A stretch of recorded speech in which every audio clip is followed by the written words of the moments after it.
ప్రపంచ ప్రఖ్యాతిగాంచిన హిందూ ధార్మిక కేంద్రమైన తిరుమలను మోడల్ టౌన్ గా తీర్చిదిద్దేందుకు ప్రణాళికాబద్ధంగా డిజైన్లు రూపొందిస్తున్నట్లు టీటీడీ ఈవో శ్యామలారావు తెలిపారు. ఇందుకోసం విజన్ డాక్యుమెంట్ తక్షణ అవసరమన్నారు.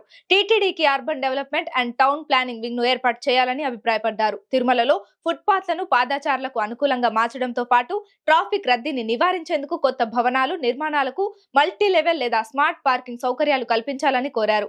కొన్ని పాత కాటేజీలు ఆర్టీసీ బస్టాండ్ ను కూడా పునరాభివృద్ధి చేయాల్సి ఉందని, రాబోయే కొన్ని దశాబ్దాల భవిష్యత్తు అవసరాలను దృష్టిలో ఉంచుకొని పై పనిని వృత్తిపరంగా నిర్వహించడానికి ఒక senior most retired town planning officer ను సలహాదారుగా నియమించారని చెప్పారు. తిరుమలలో ప్రస్తుతం ఉన్న కాటేజీలకు దివ్యనామాల పేర్లు పెట్టి ఆధ్యాత్మిక వాతావరణం నెలకొల్పేందుకు టీటీడీ బోర్డు కూడా నిర్ణయం తీసుకుందని ఈవో తెలిపారు. ఓం నమో వెంకటేశాయ.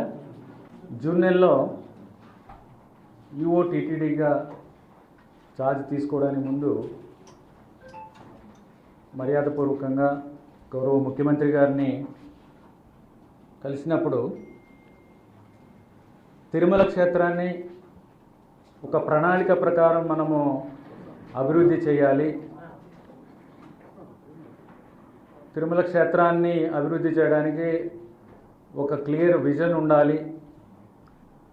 ఆ విజన్ ప్రకారం 2019లో ఒక మాస్టర్ ప్లాన్ కూడా తిరుమల కోసం తయారు చేయడం జరిగింది. సో అది ఇంప్లిమెంట్ కావడం లేదు, అది ఇంప్లిమెంట్ అయ్యేలా చూడాలి. టీటీడీలో లేకపోతే తిరుమలలో ఏదైనా డెవలప్మెంట్ జరుగుతున్నప్పుడు ఒక ప్లాన్ ప్రకారం జరగడం లేదు. ఈవోనో లేదా చీఫ్ ఇంజనీరో లేకపోతే ఎవరో ఇక్కడ కట్టేద్దాం, ఏదో కడదాం అనుకున్నాం రెస్ట్ హౌస్, ఇది ఇక్కడ కట్టేద్దాం, లేదా ఈ రోడ్ వేసేద్దాం, ఇక్కడ క్యూ లైన్ కట్టేద్దాం అనే పరిస్థితి ఉంది తప్ప ఒక ప్రణాళిక ప్రకారం తిరుపతి అభివృద్ధి జరగడం లేదు.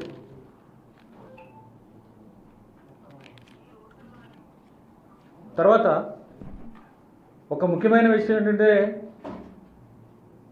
ప్రతి డెవలప్డ్ ఆర్ ప్లాన్డ్ సిటీ ఒక ప్రణాళిక ప్రకారం అభివృద్ధి చెందుతున్న నగరం ఏదైనా ఉన్నా సరే, పట్టణం ఏదైనా ఉన్నా సరే, దానికి ఒక అర్బన్ డిజైన్ గైడ్లైన్స్ అని ఉంటాయి. అంటే ఇలాంటి హిస్టారికల్ సిగ్నిఫికెన్స్ ఉన్న, రిలీజియస్ సిగ్నిఫికెన్స్ ఉన్న, ఇంత మంచి ఆర్కిటెక్చర్ ఉన్న సిటీస్ ఏవైతే ఉన్నాయో, క్షేత్రాలు ఏవైతే ఉన్నాయో, అక్కడ ఒక ఆ రిలీజియస్ సిగ్నిఫికెన్స్ లేకపోతే ఆ హిస్టారికల్ సిగ్నిఫికెన్స్, అక్కడ ఉన్న ఆర్కిటెక్చరల్ ఫీచర్స్ అవన్నీ కూడా మనకి ప్రతిబింబించేలాగా అక్కడున్న బిల్డింగ్స్ ఉండాలి. కానీ అవేమీ లేవనేది మన అందరికీ తెలుసు. టీటీడీ సొంతంగా ఏ బిల్డింగ్ కట్టినా, లేకపోతే ఏ ప్రైవేట్ బిల్డరో లేకపోతే డోనరో కట్టినా సరే, దానికి అది ఆ బిల్డింగ్స్ అన్నీ కూడా మనకి జూబ్లీ హిల్స్లో కట్టిన బిల్డింగ్స్, ఏ ఆర్కిటెక్ట్స్ ఎలా అయితే జూబ్లీ హిల్స్లో బిల్డింగ్ కడతారో దానికి దీనికి తేడా ఏమీ లేదు, అలా ఉండడానికి వీల్లేదు. అవన్నీ కూడా ఒక యూనిఫామ్గా, ఒక యూనిఫామిటీ కనిపించాలి, ఒక థీమ్ కనిపించాలి. ఇక్కడున్న ప్రతిదీ కూడా ఒక ఆ రిలీజియస్ సిగ్నిఫికెన్స్, స్పిరిచువాలిటీ, ఆ పవిత్రత అవన్నీ కూడా రిఫ్లెక్ట్ అవ్వాలి ఏదైనా సరే.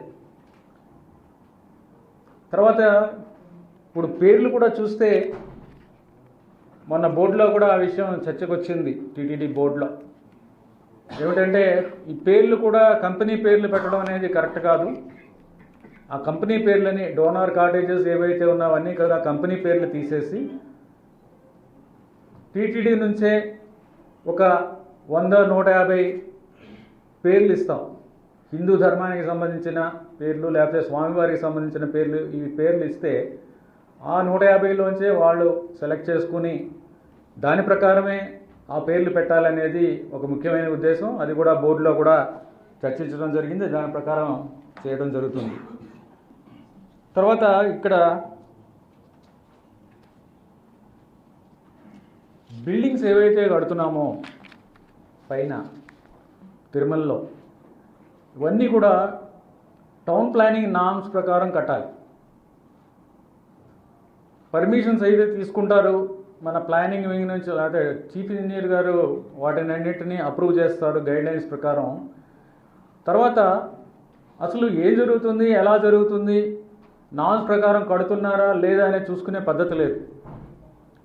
దానివల్ల ఏంటంటే అసలే ప్లానింగ్ లేదు, ప్లానింగ్ లేకపోవడం ఒకటి, దాని మీద ఒక ప్లాన్ అప్రూవ్ చేసిన తర్వాత దాన్ని ఒక బిల్డింగ్ ప్లాన్ అప్రూవ్ చేసిన దాని ప్రకారం కడుతున్నారా లేదా అనేది చూసుకునే వ్యవస్థ లేదు. ఒకసారి డోనర్ వచ్చి ఆక్షన్లో డబ్బులు కట్టేసిన తర్వాత ఎంత కట్టుకున్నాడు, ఎంత ఆక్యుపై చేశాడు, ఏం చేశాడు అనేది చివరిదాకా చూసుకునే పరిస్థితి లేదు. ఇలాంటివి కూడా అబ్జర్వ్ చేయడం జరిగింది. అలాగే కొన్ని ధార్మిక సంస్థలు, మఠాలు ఇలాంటివి కూడా మనం లీజుకి ఇస్తున్నాం ల్యాండ్. ఆ ల్యాండ్ లీజుకి ఇచ్చినప్పుడు కూడా ఆ లీజ్ కండిషన్ వైలేట్ చేసి కట్టడం, లేకపోతే బిల్డింగ్ పర్మిషన్ కూడా పట్టించుకోకుండా కట్టడం, అవి కూడా జరుగుతుంది. మనకి చివరిదాకా కూడా అది వాడు ఎవరు చూసుకోవట్లా. 2000 స్క్వేర్ మీటర్ కట్టేవాడు 4000 స్క్వేర్ మీటర్లు కట్టేసి చివరిలో వచ్చి ఈ 2000 మీటర్లు స్క్వేర్ మీటర్లు నాకు రెగ్యులరైజ్ చేయండి అనే పరిస్థితులు వస్తున్నాయి. అవన్నీ రాకూడదు కదా. మనము ఇంత మంచి దివ్యక్షేత్రాన్ని మనము అభివృద్ధి చేస్తున్నప్పుడు అసలు ఎవరైనా చేస్తున్నప్పుడు ఒక రూల్స్ పాటిస్తున్నారా లేదా అనేది వ్యవస్థ ఉండాలి. అవన్నీ చూసుకోవాలి. అవి లేవు కాబట్టి, అలాంటివి లేవు అనేది మీకు తెలిసిందే. ఎందుకంటే మీరు బోర్డు రిజల్యూషన్ కూడా చూశారు. ఒక మఠం యొక్క భూమి కూడా స్వాధీనం చేసుకోవాలనేది ఒక రిజల్యూషన్ కూడా బోర్డులో తీసుకోవడం జరిగింది. సో భవిష్యత్తులో కూడా మనకి ఇలాంటి బిల్డింగ్ వైలేషన్స్ ఎక్కడా కూడా నామ్స్ ప్రకారం కట్టకుండా పోయిన వాళ్ళు, లేకపోతే భూములు ఎంక్రోచ్ చేసేవాళ్ళు, ఇవన్నీ కూడా టాలరేట్ చేయడం జరగదు. ఇవన్నీ కూడా బిల్డింగ్స్ ఏవైతే నామ్స్ ప్రకారం కట్టట్లేదో అవన్నీ కూడా గట్టిగా చర్యలు తీసుకుంటాము.